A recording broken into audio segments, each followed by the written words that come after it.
Hello mga kabibig! Welcome back sa ating bagong YouTube channel. Ito ang pinakamaingay ng YouTuber sa balat ng YouTube.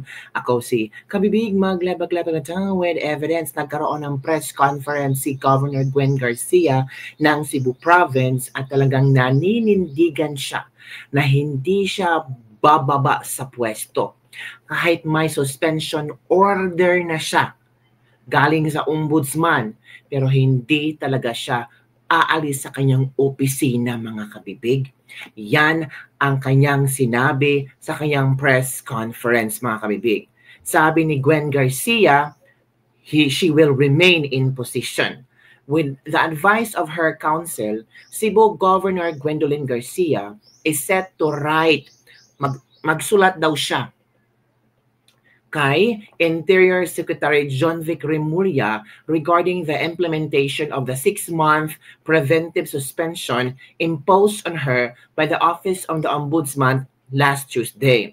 Garcia said she will remain in her position while waiting a response to clarificatory query submitted to the Department of Interior and Local Government, the ILG, or the Commission on Elections. So, maghihintay siya kung ano ang magiging tugon ni John Vic Remulla o di kaya ng COMELEC.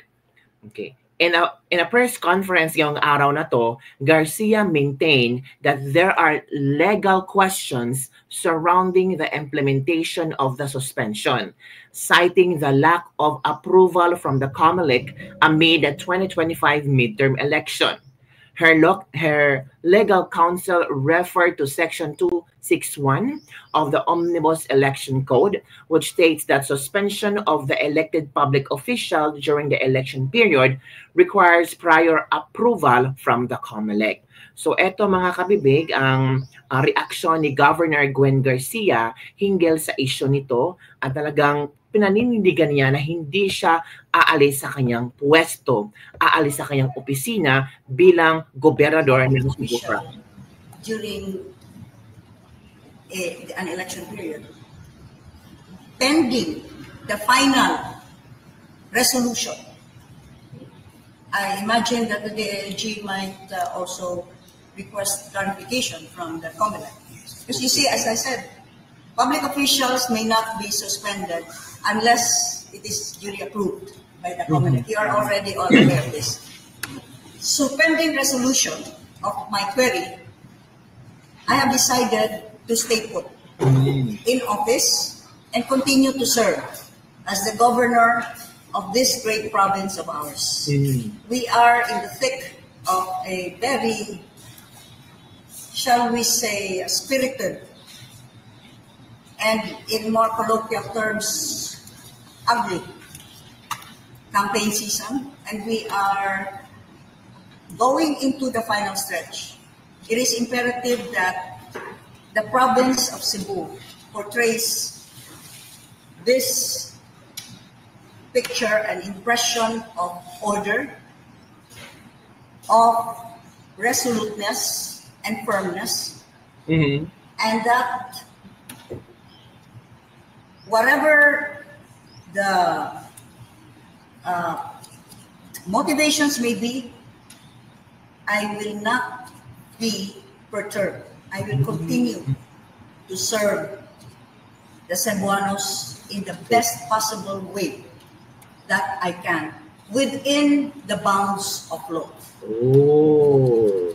So yun po ang statement ni Governor Gwen Garcia na hindi siya bababa sa pwesto at sa kanyang opisina. Ito pa kabibig, nakita ko kanina kabibig, ang isa pang maanghang na pagsabi ni Gwen Garcia na I am not stepping down. Naghihintay siya sa response ni John Vic Remulla hinggil sa issue na ito. Okay, ito kabibig, pakinggan natin. It's always good to keep our cards close to our chest. Di man ni card, pero kanina lang usa akong. So we will not telegraph our moves. What should be very clear today is we are writing to Secretary Remulla, and I am not stepping down. Bibig ha? I am not stepping down, sabi ni Governor Gwen Garcia ng Cebu. Ito naman ang mga komento ng ating mga netizen. Sige, ipadlock mo yung Kapitolyo mo, Gwen Garcia. Ito, Governor Gwen suspension ay isang malaking drama. Nangungulilat kasi sa survey para makuha ang sentiments ng mga Cebuano and blame former President Rodrigo Roa Duterte camp. Walang effect na kay PAM for Governor me. Biniblame ba ni Governor Gwen Garcia si Pangulong Rodrigo Roa Duterte? Nako kabibig, may nabasa tayong statement na ni-enumerate ni Governor Gwen Garcia yung rason kung bakit siya na ay possible causes kasi daw yung ombudsman ay tawag ito kaalyado ni Duterte, tapos ito daw naghain ng kaso niya ay kaalyado din ni Duterte. So parang puro na lang Duterte mga kabibig. Gwen Garcia is out of photo, felt like she walked away like a royal queen. But for me, she walked away like Trillanes ducking accountability. The only thing royal about that exit was the entitlement. The more you post these gaslight defenses, the more you expose the desperation. You should sound it defensive. It's like watching a PR team commit slow motion self-destruction. Every press con just turns into a vlogger style pa-content drama to gain views. But this isn't entertainment. This is public office. You're not sounding credible. You're sounding like the vlogger of Medyo Maldito, like Snake Princess, posting nonsense of the comeback tour of the Snake Princess clan. This isn't leadership. It's a teleserye flop from Bayuta Ka. Yun ang nagkomento mga kabibig. Ito pa, ang kapal ng mukha mo, Gwen. Umalis ka na. May suspension order ka. 6 na buwan yan. Bakit ayaw mong umalis? Takot ka ba? Natakot daw si Gwen Garcia. Ito pala yung Moises Garcia de Parini. Ang dami pala. Oo, ito pala yung laman ng ombudsman order. Ay, okay. Oh, ito pala. Nako. So paano 'yan? Paano kaya tawag dito? Ano kayang maging sagot ni John Vic Remulla? As expected, hindi talaga bababa si Gwen Garcia kasi feeling niya siya ang mamayari ng Kapitolyo ng Cebu. Di ba? Respect the law po, Ma'am Gwen Garcia. Kailangan mo nang umalis diyan. Pakapalan ng mukha si Manang. Yan ang mga komento ng ating mga netizen ha. Pakapalan daw ng mukha itong ginagawa ni Gwen Garcia. Sabi ng isa dito, ang saba dili jud magaba. Naramdaman mo na ba ang karma, Gwen Garcia? Yan ang mga komento ng mga iilang mga netizens. For me naman, ang fina-fight ni Governor Gwen Garcia, itong saan ba ito? Yung omnibus order na kung sa panahon ng kampanya, bawal ang magsuspenso ng isang politikong tumatakbo. Pwede namang may suspension as pwedeng maging pwedeng maging okay ang suspension or tawag dito posible ang suspension ng isang politiko kung either alam ito ng COMELEC. Kaya nga sumusulat sila kay John Vic Remulla or di kaya sa COMELEC. So pag may response na ang COMELEC or si John Vic Remulla at ang response nila ay ipagpatuloy ang suspension ni Gwen Garcia, I think Gwen Garcia will follow. As long as wala pang reply si John Vic Remulla or di kaya ang COMELEC is mananatili pa rin si Governor Gwen Garcia sa kanyang pwesto at sa kanyang opisina mga kabibig. Ano kaya maging epekto nito mga kabibig, no? Kasi yung iba sabi, nako, maging malaking epekto ito ng kampanya ni Governor Gwen Garcia, lalo na itong mga kaso na kinasasangkutan niya ngayon mga kabibig. Sabi dito ito pala yun Office of the Ombudsman, pinapakita ngayon kung ano ang laman. Nakakuha ng kopya ang Sunstar. So tingnan natin kung ano ang laman dito. Ito pala yun.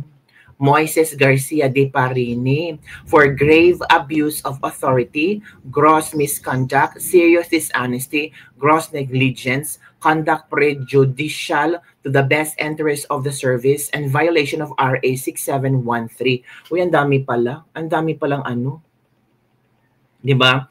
According to the complainant, Governor Garcia issued special permit number 2024-09 to Shalom Construction Incorporated, represented by Anthony James C. Limchi Singh on May 4, 2024, without an environmental compliance certificate nor a certificate for non-coverage issued by the Department of Environment and Natural Resources prior to study and consultation with other relevant government agency. So yun pala ang nangyari, Kabibig.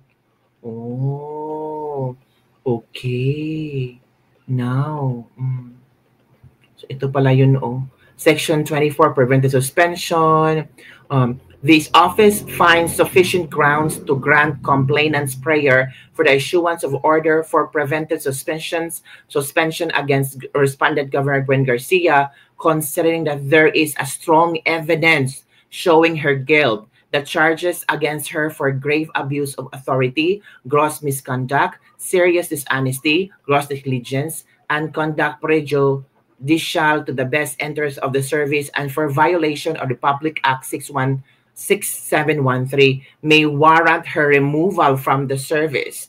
Her continued stay in the office may prejudice the investigation of the case filed against her in order to preserve documents and evidence pertaining to this case which she has control and custody. Ayun pala ang rason kung bakit kailangan mawala muna si Gwen, maalis muna sa Gwen sa kanyang opisina para talagang maipagpatuloy ang investigasyon at para hindi pwedeng makontrol yung mga dokumento, di ba?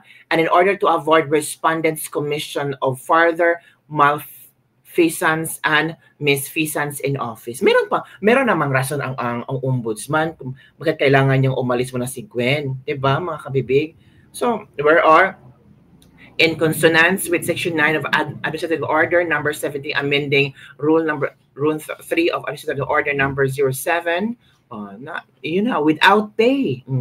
Preventive suspension without pay until administrative adjudication of this case is terminated, but not exceed to 6 months. 6 months pala.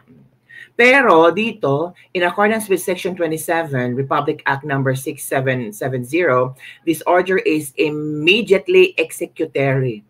Notwithstanding any motion, appeal, or petition that may be filed, respondent seeking relief from this order, unless otherwise ordered by this officer or office or any court competent decision, the implementation of this order shall be interrupted within the period prescribed. So yun, kabibig, yun ang nangyari ngayon kay Governor Gwen Garcia. Pero sabi ni Governor Gwen Garcia, hindi siya bababa sa kanyang pwesto.